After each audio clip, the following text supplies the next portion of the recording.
শেখুল হাদিস হযরত মাওলানা জাকারিয়া রহমতুল্লাহ আলাইহ এই যে সারা পৃথিবীব্যাপী যেই ফাজাইলে আমাল পড়া হয়, মসজিদে মসজিদে তালিম হয়, এই ফাজাইলে আমাল কিতাবের লেখক যিনি শেখুল হাদিস মাওলানা জাকারিয়া রহমতুল্লাহ আলাইহ 60 বছর যিনি টানা রাসূলুল্লাহ সাল্লাল্লাহু আলাইহি ওয়াসাল্লামের হাদিস পড়িয়েছেন, পড়াইছেনই 60 বছর এর বেশি।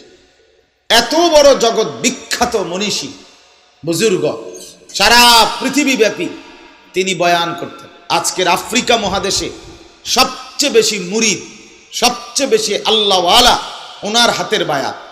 শেখুল হাদিস হযরত মাওলানা জাকারিয়া রহমতুল্লাহ আলাইহ অগণিত খানকা আছে আফ্রিকা মহাদেশে। জাকারিয়া রহমতুল্লাহ আলাইহির ভক্ত মুরিদানদের, হজরতের খলিফাদের। তো এই বুজুর্গ সাহারানপুর ভারতের, যেখানে উনি খেদমত করতেন, হাদিস পড়াইতেন মাজাহিরুল উলুম মাদ্রাসায়, রমজান মাস আসলেই তালিম, তারপরে বয়ান, নসিহত, সবক সব বন্ধ করে শুধুই একান্ত নীরবে আল্লাহর ইবাদত, জিকির, কোরআনুল করিমের তেলাওয়াত আর রমজানের বন্দিগির মধ্যেই লেগে থাকত। আমরা কিতাবে পড়ছি গোটা সাহারানপুর জেলায় ওনার এলাকায় তখন আওয়াজ উঠত যে শায়েখের এখন রমজান মাস, শায়েখের এখন রমজান মাস। অর্থাৎ এখন আর কোনো কথাবার্তা কারোর সাথে, কোনো রকমের দেখা সাক্ষাৎ সব বন্ধ। আমরা কিতাবে পড়ছি, ওনার জীবনীতে আছে, একবার রমজানে দিল্লির নবাব বংশের একজন ব্যক্তি, সম্মানী, উনি গেছিলেন ওনার সাথে সাহারানপুর দেখা করতে। সকালবেলা ট্রেন থেকে নামছে, আসরের নামাজ পর্যন্ত চেষ্টা করছে ওই নবাব পরিবারের সম্মানী সম্ভ্রান্ত ব্যক্তি, পরিচিত শেখুল হাদিস হযরত মাওলানা জাকারিয়া রহমতুল্লাহ আলাইহির কাছে দেখা করতে। কিন্তু ওই কিতাবে লিখছে যে স্টেশন থেকে, রেল স্টেশন থেকে মাদ্রাসা পর্যন্ত যতখানে উনি গেছে প্রত্যেকেই উনাকে দেখছে আর বলছে, আপনি জানেন না শায়েখের এখন রমজান মাস? আপনি জানেন না? আরে আরে আরে আপনি আসলেন কেন? শায়েখের এখন রমজান মাস, আপনি জানেন না? তার মানে এখন তো রমজান চলতেছে শায়েখের, এখন তো উনি দেখা করবে না, কথা বলবে না, সাক্ষাৎ করবে না, হাত মুসাফাও করবে না।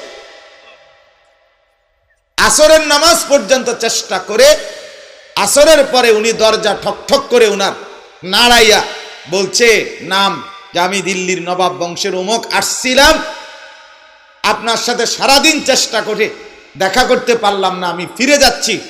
তবে শুধু একটা কথা, যে রমজান আমরা এদিকেও আইয়ে, কিন্তু এরম রমজান দেখছি না। মানে দুঃখে যে কি রে, এটা কি রমজান? রমজান তো আমরা এদিকেও আছে, কিন্তু এটা কি রমজান? তার মানে এই পরিমাণ মুজাহাদা করতেন। তাইলে আমার বাপ, আমার ভাই, সময় একদমই কম, আমরা প্রত্যেকেই অন্তর থেকে নিয়ত করি রমজান মাসটাকে কদর করি। রমজান এটা বললেই, এই যে রমজান এই শব্দ উচ্চারণ করলেই এই শব্দ থেকেই মধু বের হয়, মজা বের। কেন? কারণ আরবি 12টি মাসের মধ্যে একমাত্র মাস রমজান, যেই মাসের মর্যাদা বুঝাবার জন্য আল্লাহ তাআলা বলে, মর্যাদা বলবো শোনো, মর্যাদা বলার আগে 11 মাসের নাম তোমরাই বিভিন্ন সময় উচ্চারণ করো, গোটা আরব বিশ্ব উচ্চারণ করো মানুষের জবান দিয়ে। রমজান এমন একটা মাস, যে মাসের নাম আমি আল্লাহ সরাসরি উচ্চারণ করে আমার কালাম বানিয়ে কোরআনের মধ্যে দিয়ে দিলাম, শাহরু রমাদান। সরাসরি আল্লাহ বলছে, এটা আল্লাহর কালাম। তার মানে রমজান মাস, শাহরু রমাদান, এটা উচ্চারণ করেছেন সরাসরি আল্লাহ। কে উচ্চারণ করেছেন বলেন? তাহলে কি পরিমাণ কদর। শাহরু রমাদান আল্লাযী উনজিলা ফীহিল কুরআন, এই যে শাহরু রমাদান। আর কোন মাসের নাম নাই কোরআন। মুহররম, সফর, রবিউল আউয়াল, রবিউস সানি, জমাদিউল উলা, জমাদিউস সানি, রজব, শাবান, রমাদান, শাওয়াল, জিলকাদা, জিলহজ্জা, এই 12 মাসের মধ্যে 11 মাসের কোনোটার নাম নাই, শুধু শাহরু রমাদান, রমজান মাস, এটা আল্লাহ উল্লেখ করেছে, কদর করেছে। রাসূলুল্লাহ সাল্লাল্লাহু আলাইহি সাল্লাম টানা 2 মাস পাওয়ার জন্য এই রমজানকে দোয়া করছে, ওয়াবাল্লিগনা রমাদান, আল্লাহ রজব মাসে বরকত দেন, শাবান মাসে বরকত দেন, রমজান পর্যন্ত পৌঁছিয়ে দেন, রমজান পর্যন্ত পৌঁছিয়েই দেন, রমজান পর্যন্ত পৌঁছিয়ে। প্রতিদিন বলছে 2 মাস, এত আগ্রহ। আচ্ছা আপনি একটু ভাবেন তো, আমিও ভাবি, আপনিও ভাবেন, নবী সাল্লাল্লাহু আলাইহি ওয়াসাল্লাম বাকি 11 মাসে 5 ওয়াক্ত নামাজ জামাতে পড়তেন নি? রাসূলুল্লাহ সাল্লাল্লাহু আলাইহি সাল্লাম বাকি 11 মাসে দান সাদাকা করতেন কিনা? রাসূলুল্লাহ সাল্লাল্লাহু আলাইহি ওয়াসাল্লাম বাকি 11 মাসে আল্লাহ তাআলার জিকির করতেন। রাসূলুল্লাহ সাল্লাল্লাহু আলাইহি ওয়াসাল্লাম বাকি 11 মাসে কোরআনুল কারীম তেলাওয়াত করতেন। তাহলে কোন আমলটা ছিল বাকি যেটা নবী করতেন না? সব আমলের কথা তো উনিই বলতেন, শুনাইছেনই তো উনি।